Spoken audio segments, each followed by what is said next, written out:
disrupting your life and beginning to look at the disruptions in your life and what do we do with that? How do we handle that? And I'm reminded of the words of James Weldon Johnson. And I want some of you who are not familiar with, I want you to listen to the words. Stony the road we trod, bitter the chastening rod. When hope unborn had died, yet with a steady beat have not our weary feet come to the place for which our fathers sighed. We've come over a way that with tears have been watered.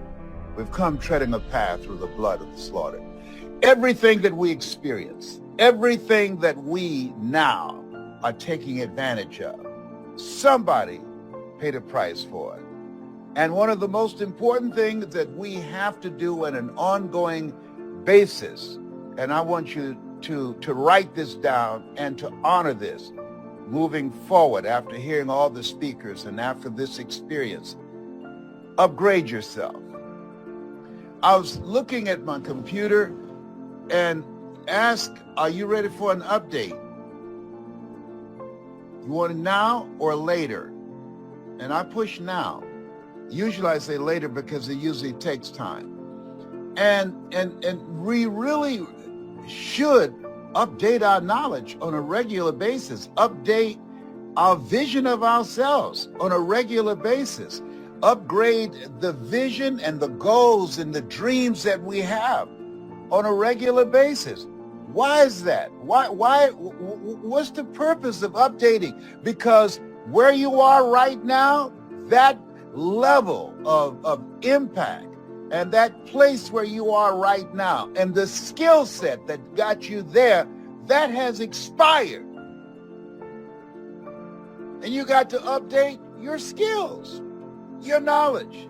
That's why Einstein said the thinking that has brought me this far has created some problems that this thinking can't solve. One of the most important things that you're doing, and I congratulate all of you that have been listening and watching, that we are made in the likeness and image of God. Think about that. We're made in the likeness and image of God and been given authority and dominion over everything. Notice, didn't say some things, over everything on the face of the earth. Think about that. Then why is it that most of us die unlived lives? Why is it that Dr. Miles Monroe for years said, rob the cemetery of your gifts and of your talents and of your abilities and of your skills and your leadership and your book and your music and the impact of your life? Why do you say that? Why do we have to say that over and over and over again? Because we have been programmed and are being programmed every day.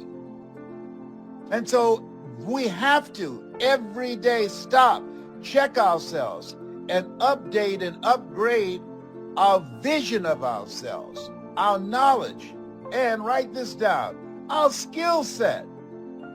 That not only because of things we have gone through, but things that we are dealing with right now. The goalpost has been pushed back, and there are things that are taking place now politically to oppress, to deny, to exclude our participation. This is a different space. And here's the success of what's going on right now and why you're watching me and why your voice and your story and your knowledge is so important. We have been programmed to be spectators, to be fans. You look at the number of people that watch a summit and listen to speakers sharing their story and their experiences and how they got through and how they got over and how they got to the other side. Look at the number of eyeballs, the number of people who view those. And then you look at the number of people who view old basketball games, boxing matches, football, various acts of foolishness on the internet. The numbers are just minuscule based upon what you're watching right now. And I want you to know You're different. The fact that you're watching me, the fact that you listen to the speakers, you are different. The average person not watching this, they're looking at stuff. Who's the GOAT? And we're going to share, we've been sharing with you how to become the greatest of all times in your own life. Most people in their own lives, they are rookies. They're living a life of mediocrity. Our goal is to help you to begin to not die with your music still in you, as Shakespeare would say. It's about the music. It's about the fire. It's about your mindset of living your life on your terms.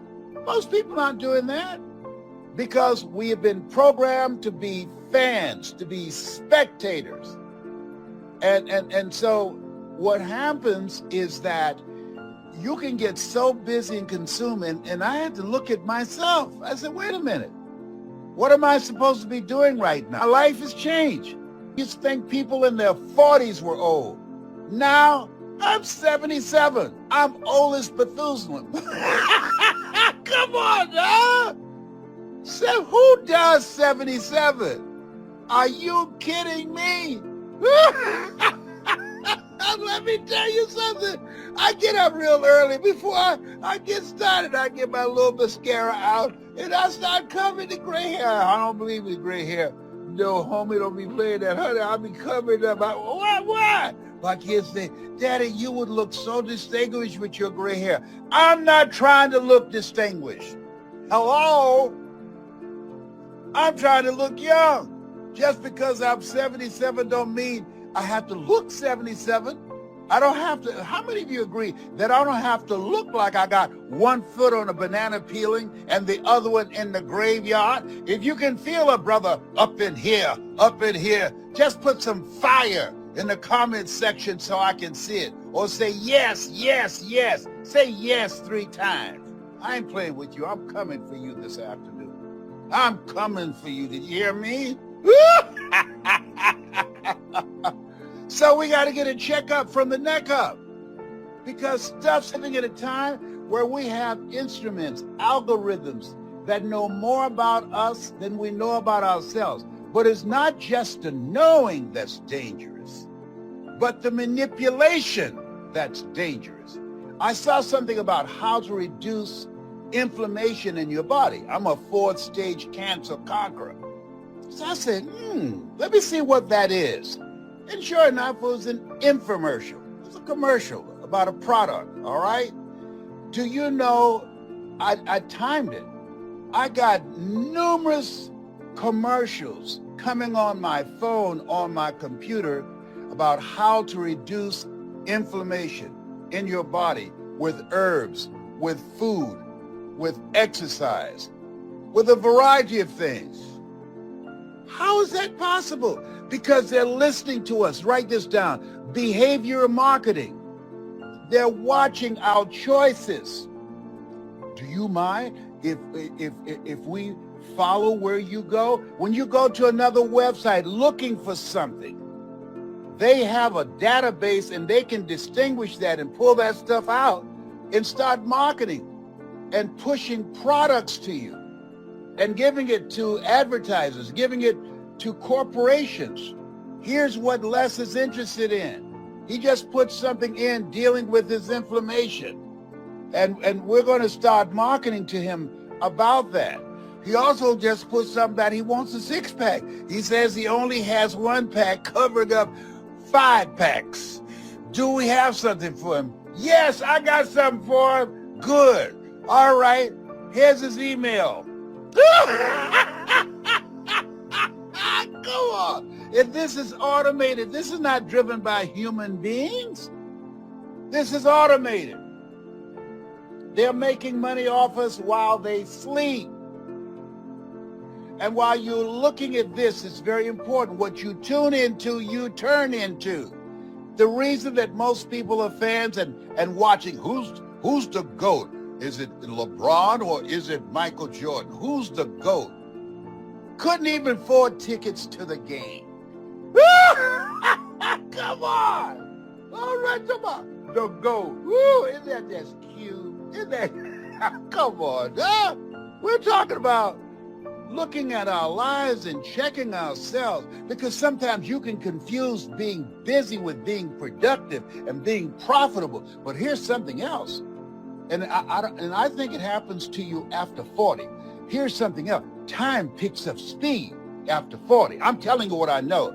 I'm 77. I'm telling you, once you get 40, you don't get 30 days out of the month. You might get 2 weeks if you are lucky. And listen to me right now. Listen to me. If you got some big bills, guess what? You now don't get 14 days. All right? Now you get about 8. So wait a minute. Did I just pay that bill yesterday? Come on. I mean, life has shifted. It has picked up speed. And so in order to navigate this, in order to live a life of love, of mind, of harmonious relationships, an achievement-driven, heart-centered life, you have to check yourself, update your knowledge and your skill set. And here's something else that's major. You have to look at your relationships. I want you to say to yourself every day, why? Every day. Can you just say it one time? No. McDonald's we know where they are. And every day there's a commercial. Why? They program us to go get their products. They program us to create a thirst. Write this down. The thirst. By saying what I'm going to share with you, it will create a thirst and a hunger to make it happen. It will activate something that's called the reticular activating system. It was designed to help us to begin to identify the things that we want and how to achieve them. They created a missile that was designed, and I want you to follow me on this. It's been a minute since I talked about this. They created a military device that was designed after the human mind. It was called the teleological missile. The teleological missile, once it got a target in sight, the teleological missile, when it was released, if the target went to the right, the teleological missile, this smart missile, would go to the right. This is technology that has never been done before. If the target goes to the left, the teleological missile would go to the left. Keep in mind, it's designed after the human mind. Listen to me closely. The teleological missile, once it gets a target in sight that it is supposed to hit, when it's released, and if the target vanishes, the self mechanism in the teleological missile will trigger it to self-destruct. Whoa! Whoa! Did you hear me? It's designed after the human mind. We are here for a reason. When someone can destroy your identity, how you see yourself, which takes away the purpose and the meaning of your life and the direction of your life, hello, I'll wait. As Dr. Della Tiro would say, yeah, when you see people, see, life is for living. And you're an energy source, and that energy is going to be used. It will be used destructively or productively. A friend of mine, he was telling me about his mother who was on drugs for years. And he got her to go into a drug program. And when she got out, after a short time, she went back on drugs again. He said, why would you go to a drug program to get off these drugs, and now You back on them again. She said, wait a minute. Don't jump on me about this. This is my life. I only went into that drug program to stop y'all from getting on my last nerve, aggravating me and nagging me that I need to go get some help. I didn't want to go, but I decided to do it because I was tired of y'all. Y'all thought I should do it. I think my life is fine, and I'm doing what I want to do. Hello. As my twin brother Wesley would say. See, people who engage in self-destructive behavior, one, they have a negative image of themselves. People that are listening, you that are listening to me now, each person, every speaker that you hear, the words that they speak, remember, what you tune into, you turn into, is designed to enhance, to empower, to expand your vision of yourself beyond your mental conditioning, beyond your circumstances, beyond the adversities that you have been or are experiencing. Thou shalt decree a thing, and it shall be established unto you. So I want you to write this down. The rest of my life will be the best of my life. I want you to write that down and say, I say it every day.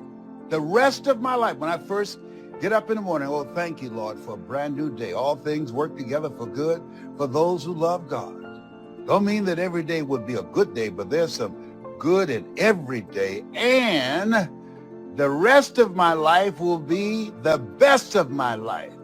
If you agree with that, if you feel that, if you want to declare that for yourself, he said, thou shalt decree a thing, and it shall be established unto you. Come on, somebody. You want to be an advertising agent for yourself. You are the GOAT in your life. And you don't want to be a mediocre player in your life. You don't want to be a spectator and a fan in your life. You don't want to be seated in the bleachers in your life. You want to make actively, in the mindset of Abraham Lincoln, he said the future belonged to those who create it. You want to create it. I'm so fired up, my nose running. I can't believe this. Hey, come on now. Of all the times, this is so embarrassing. I'm turning red, but y'all can't see it.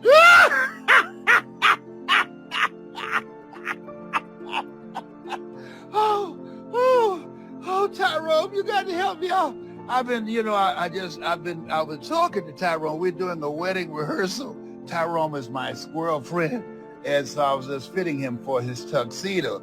And he met Trina, his fiance Trina, and so we were doing a rehearsal because I'm doing the officiations for it. So this is Trina. Y'all haven't seen Trina, but she gorgeous, honey. Miss Trina, come on, baby, don't be shy.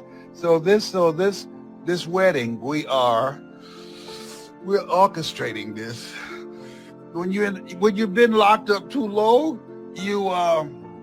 you start talking to squirrels and conducting marriage ceremonies. You can't make this stuff up. Who marries squirrels?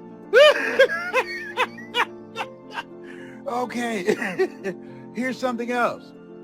You look at your life, write this down, realign yourself. Realign yourself. That's what people don't need to be in your life.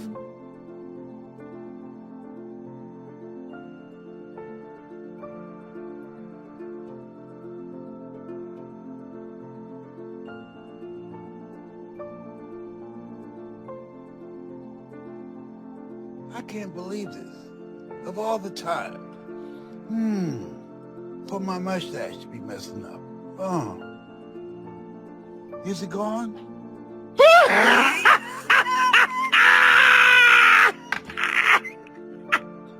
Who does this? You are crazy. I know.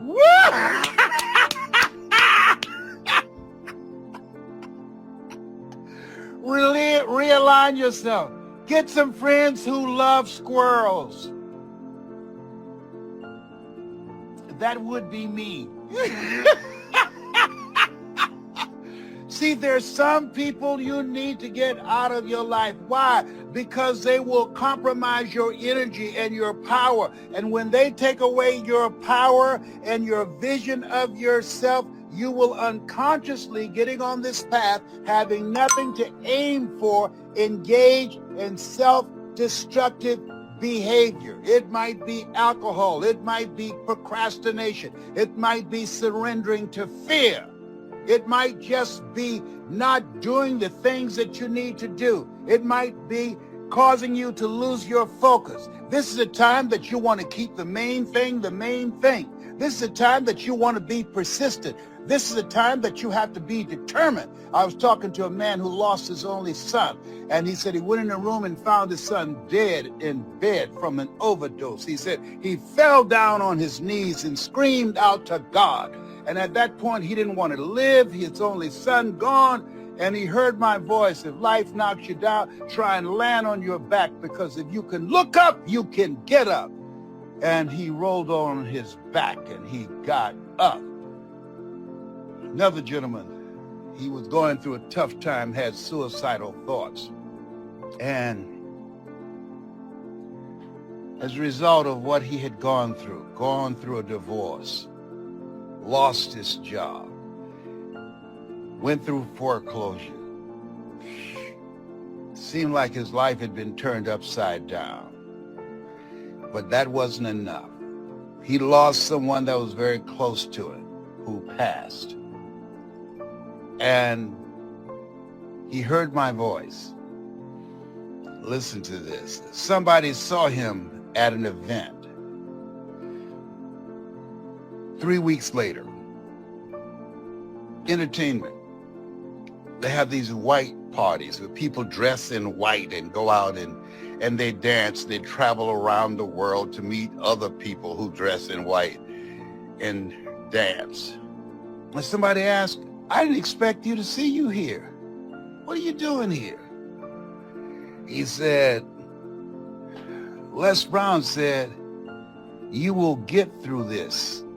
As I was in the arms of grief and feeling sorry for myself and being depressed, he said, sooner or later, you're going to get past this pain. And he said, I decided to make it sooner. Come on, somebody. Don't you make me get up and dance for you. Don't you come. I decided to make it sooner. Come on, bust the move. Mm-hmm.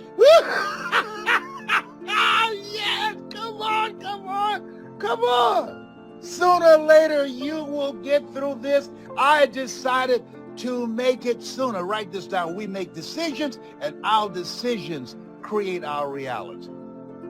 That created a shift for him. The shift from grief to living life now.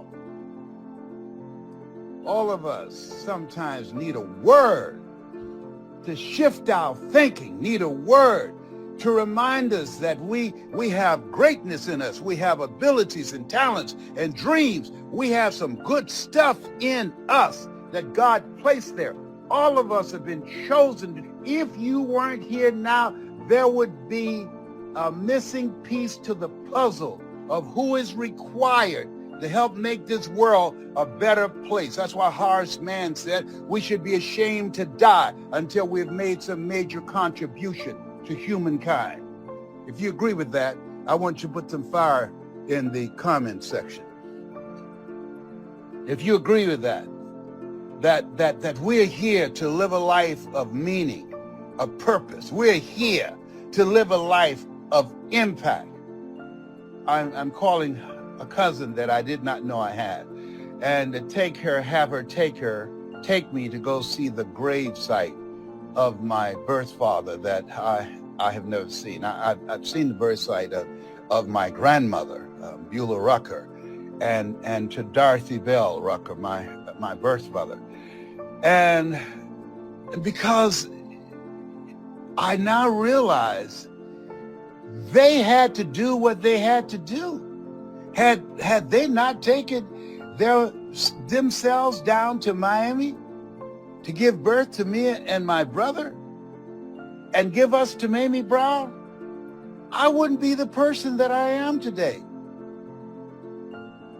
I'm a different person if I had been raised in Gainesville, Georgia. Nothing wrong with Gainesville, Georgia. But because of the impact, the influence, the example, the love, the sacrifice of Mamie Brown, she took care of us like she gave birth to us. That inspired me. That brought something out of me. You know, she adopted altogether 7 children. I was among the 7. And I heard this guy, Ed Milet, said, usually in families, there's one who will show a level of gratitude. There's one who, even though born in the same situation, under the same roof, they are raised, ate from the same table. But there is one who will be dramatically different.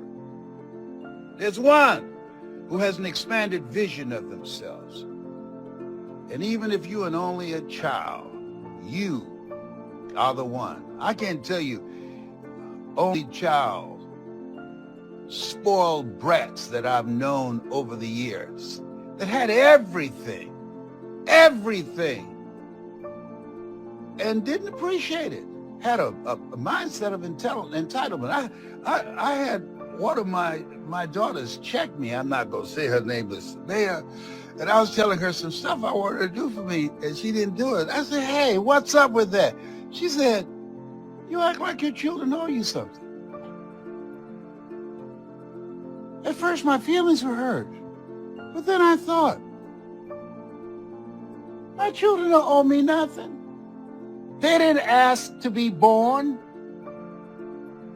No, they don't owe me nothing. And so that was a wake-up call. You better take care of yourself, young man. I don't call myself an old man, young man. Yeah. And hold yourself to a higher standard. Don't be like the other people in your age category, acting like they're winding down. People say, you know, at this stage of your life, you're older now. I said, no, you get older when you stop working, when you stop contributing, when you stop being an active force in life, when you allow the disruptions in your life to allow you to feel like you are old. No, I'm still growing. Age is not determined by the number of Earth days that you have. It's determined, are you still relevant? Are you still making things happen? Are you still participating in life? Are you still engaged? The reason that you're watching me now is there's something in your heart that says, I am not going to die an unlived life. No. And if there's something that someone says at this summit, I know I got some music in me. I know I got some good stuff in me. If there's something said by these speakers, by these coaches, by these trainers, if something is said that's God guided, that will inspire me to get out of my history and live out of my imagination, he said, I'll give you all your eyes can see, and I'm going to listen. I'm going to be present. Present. I'm ready. I'm taking notes up in here. Oh, my time has run out. So I want to say you have something special. You have greatness in you.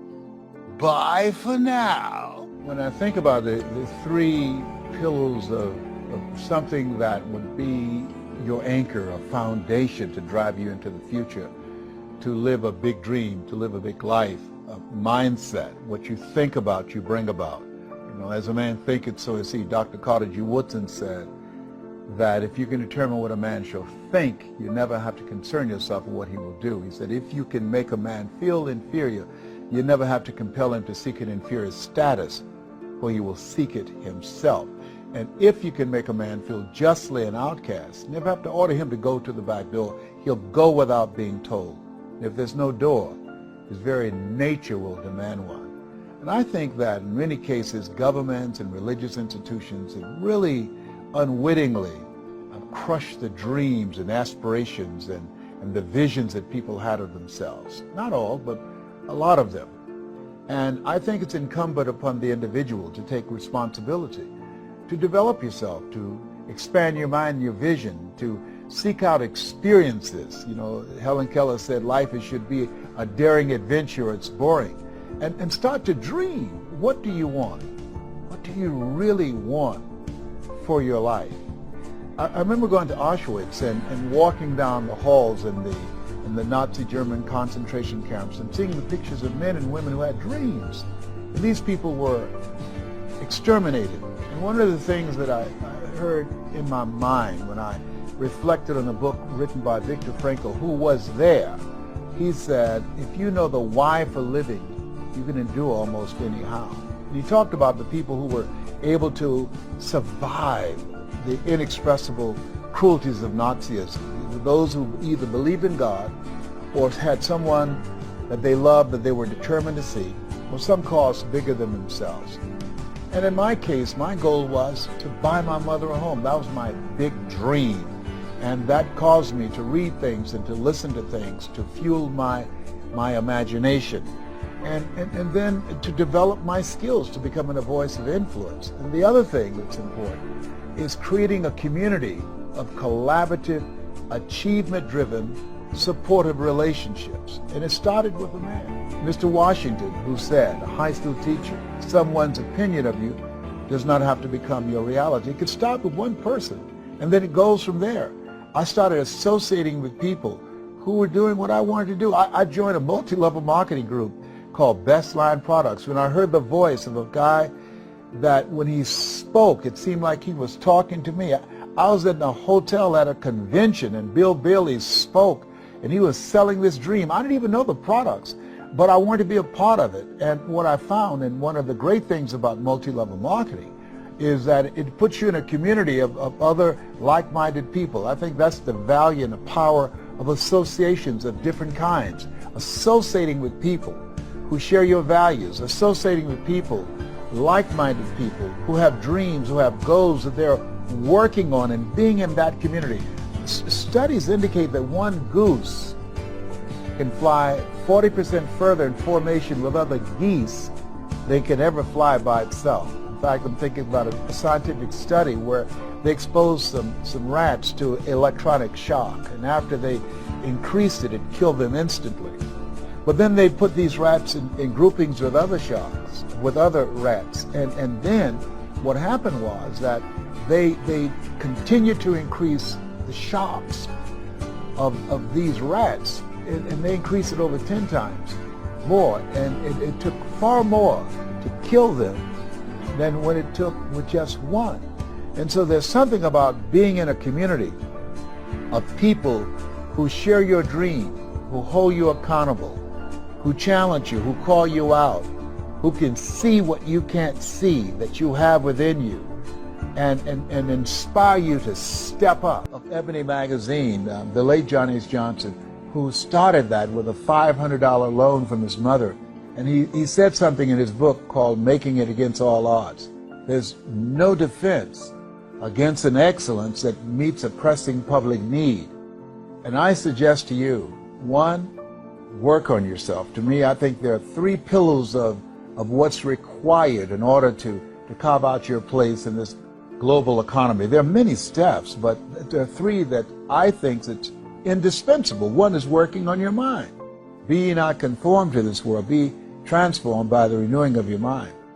The second is of having a mindset and willing to discipline yourself, to make the sacrifice, to engage in ongoing self-study for self-growth and development, developing your communication skills. I can hear Mr. Washington now say, Mr. Brown, develop your communication skills, because once you open your mouth, you tell the world who you are. Nelson Mandela said, if you speak from your mind, you speak in a language that a man can understand. But when you speak from your heart, you speak in his language. And so my goal in teaching people how to create mass appeal, how to change lives, that you have to change yourself. It starts with you. And then you begin to see from your experience how you can begin to impact and influence others and be a voice of change. And that ability really will allow you to carve out a place for yourself in the marketplace. And the methods and the techniques, the simplicity of how you language what you say. Einstein said that genius is the capacity to take the complicated and make it simple. And so when you are creating change and mass appeal, keeping it simple, but being the message that you bring, and loving it, and standing in your power, and realize that you're here for a reason. I believe to make a difference. I believe to do a great work. I believe to live a life, as Jim Rohn said, when you live your life, he said, your life can be either an example or it's a warning of what not to do, or an example of what to do and what's possible. 85% of them reach their goals because of their attitude, 15% because of their aptitude. Now, to me, that was big, because I was in special education. I was labeled educable mentally retarded. So I said, whoa, that means I don't have to be the smartest guy in the room. That if I have a winner's attitude, that I've got a shot, that I could make it, that I don't have to live a life of being average. I wanted to live a life of meaning, of purpose. Being adopted, I wanted to do something for my mother. And so by listening to motivational messages and reading on a regular basis, it really taught me the value of using your time to work on yourself, to develop yourself, to really restructure your belief system for what was possible for you. It really expanded my vision of myself. And so to me, that's what it means about mass appeal, because I was working on myself. Then I started sharing it with others, and I noticed a difference in them, and I shared with them the things that I was doing because they saw the difference in me. And it's been said that a career is something you love so much you do it for nothing, but you do it so well that people will pay you to do it. So as I talked with and shared with my friends what I was doing and what was possible for them, I eventually evolved into this life of where I am. And as a result, I carved out a market for myself. And because this is my passion, this is what I've spent the majority of my life doing, I've developed a level of expertise, a level of strength and power and reputation in this area that created a demand for myself. To me, one of the most important things and the first step in changing lives is to have a program for yourself. When I started on this path, that was what my goal was to change me, given my circumstances. I think that, psychologists say that we create a mental blueprint between the ages of 1 and 5, that between that time we determine what's available for us and what's not available for us. And so, given my circumstances, being born in an abandoned building on a floor in a poor section of Miami, Florida, I became interested in a path of developing myself. I remember shining the shoes of Mr. Sidursky, this man that my mother worked for, very wealthy, on Miami Beach. She cleaned his home and she cooked for the family and kept the children. And he listened to motivational messages, unbeknownst to me. That was programming my mind, and it created a thirst within me to get on this path. I remember listening to Earl Nightingale, who said, you don't get in life what you want, you get in life what you are. And so to me, reading became an out. It became a tool that I used to develop myself. And not just reading for enjoyment, but reading for personal growth, reading to look at those things that I read and to apply them in my lives. And I would read sometimes at night from 60, 100 pages a night, sometimes a whole book. And then I would underline the book and I would think about them, I would memorize them, and then I would apply them. I would try them out. Because one of the things he said, they did a study of some top achievers and leaders around the world, over 3,000 to find out what was the common denominator among them that enabled them to reach their goals. What do you think has been the greatest skill you've developed over the years? Is it the ability to overcome adversity? Is it the ability to use your words? What is that skill you think that you possess has given you so much greatness? I think it's a combination of both. One, mental resolve. I think that everybody needs that, because when you have goals and dreams, there will be resistance. An airplane cannot fly without the resistance of air. Walt Disney filed bankruptcy 7 times and had 2 nervous breakdowns. That when you have goals and dreams, the book of life says, think it not strange that you face the fiery furnaces of this world. You will, not you might, you will have tribulations.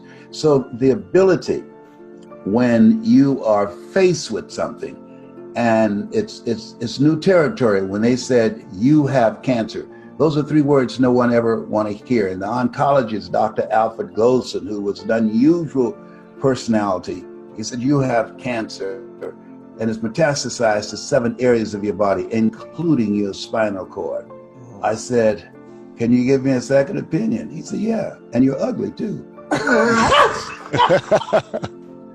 know you didn't just call me ugly. He said, yes, I did. You ugly as hell. And then, we both were laughing. He said, but you got this. We determine the diagnosis. God in you determines the prognosis. You and God determine that. You got this. What I learned from that enhanced my speaking. When you laugh, the mind shuts down and the heart opens up. I left there with a confident feeling in my heart. I got this. When he spoke it, I felt it at this cellular level. I did not leave there feeling fear. He was so good. It was making you feel comfortable with whatever you're dealing with, that you are not in denial, you just are defiant. And so when your show, which has changed millions of people's lives, people you never meet, what it does is distract, dispute, and inspire. How we live our lives is a result of the story we believe about ourselves. What you do is distract them from what psychologists call their self-explanatory style. And through the process of your own example, your own vision of yourself, the guests that you have, the interviews that you have, you dismantle their current belief system. Be ye not conformed to this world. Be transformed by the renewing of your mind. You are renewing minds, expanding their vision beyond their indoctrination and mental conditioning. And you ignite their spirit where they decide to create a new chapter in their lives. That's what you do as a speaker and as a host.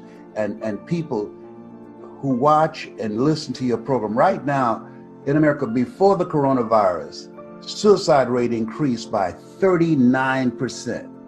And children between 5 and 11, it has tripled. How do you decide at 5 to take your life? And now it is soaring, the suicide rate. So what you do with this program, you're giving people hope. When there's hope in the future, that gives a person power in the present, that they can get through it. They might not know how they're going to do it, but they have the mindset. Robert Schuller said, tough times never last, but tough people do. And so that you share with them a voice of transformation, because, and I share this with speakers that I train, who you are behind the words that you speak are more important than the words. Because had you not gone through what you have gone through and experienced, you would not be able to speak from a place of power. You would not be able to come in and do this program and call this the school of greatness, that you've got greatness in you. You have the ability to do more than you can ever begin to imagine. And then affirm and validate people as we are facing this pandemic. It's to be able to say that from a place of power. The spirit of who you are comes through your words, and people feel that when you speak, and they hear it, your sincerity, your genuineness. And that's why your program is popular, because you impact people, because you know a thing or two, because you've seen a thing or two. I appreciate that, Les. You know, it's interesting you talk about suicide rates increasing. Unfortunately, I was going on a drive to San Francisco over the weekend, take my girlfriend up the coast of California, and she'd never seen it.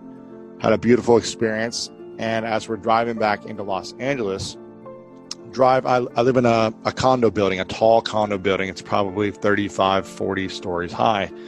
And as we pull into the building, and we're about to park, I see police with a yellow tape and a white tent, and over the kind of driving area. And I remember just thinking to myself, there's no way someone jumped off this building. There's no way someone did this. And I asked right away, I go, tell me someone did not jump.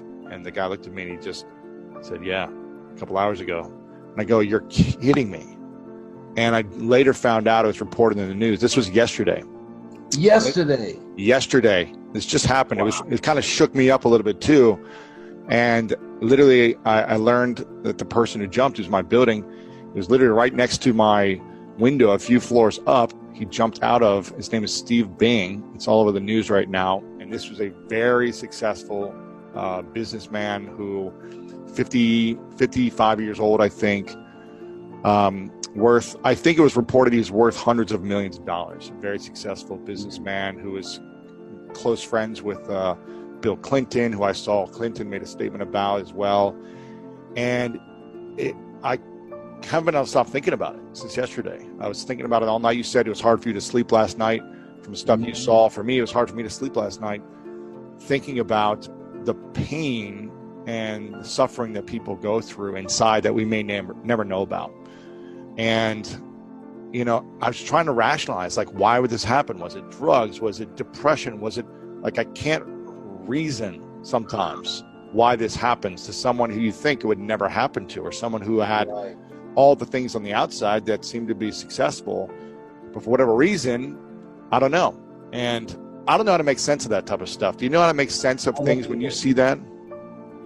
Well, I had a guy, he wrote me, and I kept this text where he had tied a noose together. He was going to hang himself, had it around his neck, and he was going to get a chair. He's trying to look a place where he could suspend himself and placed a rope, and the phone rang. And he had said to himself, God, give me a sign. So with the rope around his neck and holding part of it in his hand, he answered his cell phone, and there was nobody there. And he took that as a sign, and he said in that moment, he was listening to me, and he remembered a statement I made that life is God's gift to us, and how we live our lives is our gift to God. And wow. He said, he asked himself, why would I throw my life back in God's face? I was talking about the fact that we were chosen, 1 out of 400 million sperm, that you are a masterpiece because you're a piece of the master. And he said, I kept saying to myself, I'm a masterpiece. I'm a piece of the master. And he talked himself back from those suicidal thoughts. He really didn't want to die. He wanted to stop the pain that he was experiencing from the breakup of the relationship, from the loss of his job, from what he felt his life had, the rug snatched out from under it. He's among those 40,500,000 people who have lost their jobs in the coronavirus economy.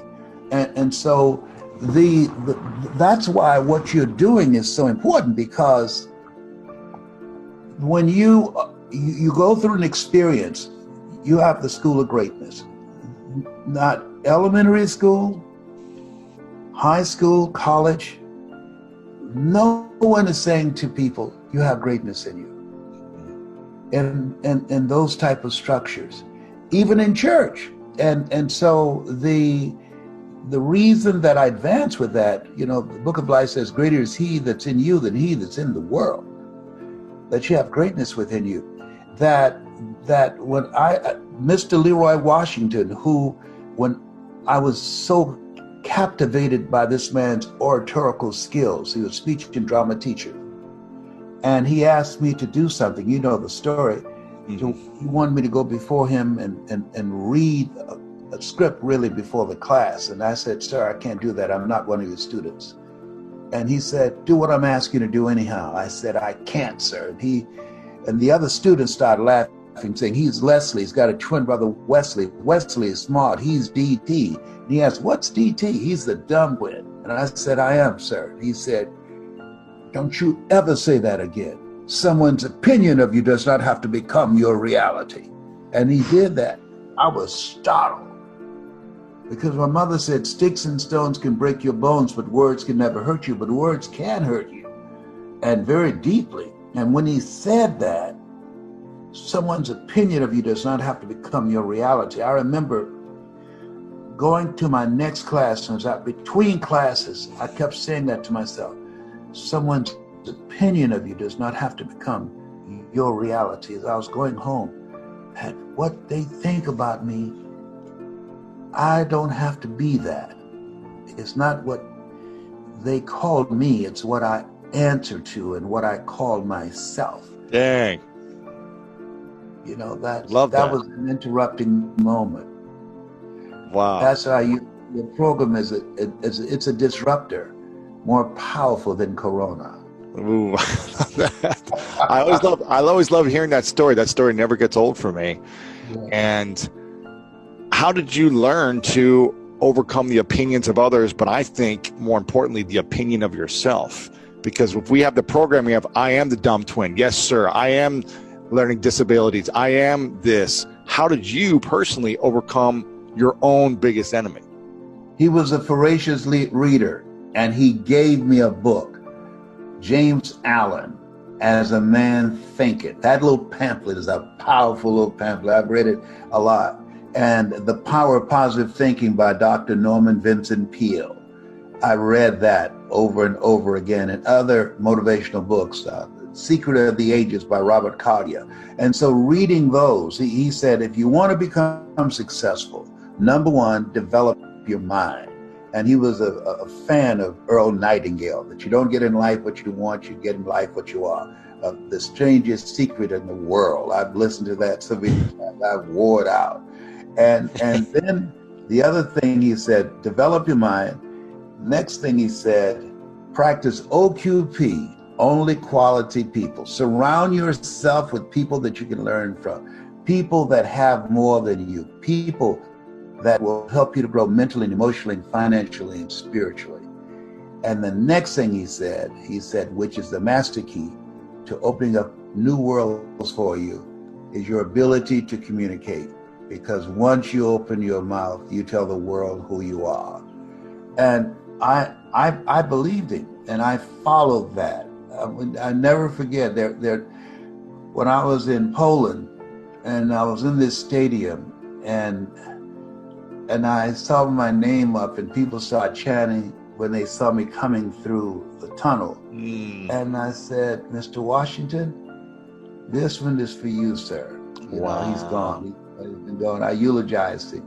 I said, I'm going to make you proud today, because it was my first time in Poland, And so, but I so admired him. I've never known my father or birth mother, but that the ability to connect with people that are strangers to you and can create a shift in their lives and how they see themselves, to have that sacred opportunity to share your story and distract, dispute, and inspire them to realize, as the play Lion King, Simba, you are more than that which you have become.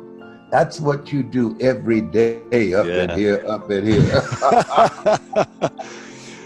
I remember last time we talked, you said you wanted to really leave a legacy by teaching other people how to speak and communicate better, and you were creating a select smaller group. I think it was either 50 or 100 people that you wanted to train and speak. Are you still doing that? Because I had a friend who was going through the program with you, or who hired you, my buddy Judd. So I didn't Judd, know. oh, I know Judd. That's my dude. That's my Yeah, brother from another mother. exactly. Yes, man, from Australia. Yeah. Yes, I'm training, but I've had to increase that number. I do intense one-on-one training, but I'm selective about working with a lot of people right now. But we do it virtually now. I can do it more virtually because you don't want, I'm 75. So I cannot afford with underlying issues of diabetes and cancer. And 75, if you show up at the hospital, they'll push you in a coat over there and say, no, you about to leave here anyhow. So we're not going to waste any medicine on you. Wow. So I stayed out of hospital. I'll tell you how bad it is, Louis. I'm upstairs by myself, right? I sneezed. And man, I broke out and I started running downstairs. I said, wait a minute. That was my sneeze. So I came back upstairs and I still started spraying the lights off. I called my daughter. I said, I think I'm having a meltdown. I want to go in the house. She said, no, you can't go anywhere other than Walgreens and Publix, and we will drive you there. You don't need to be behind the wheel.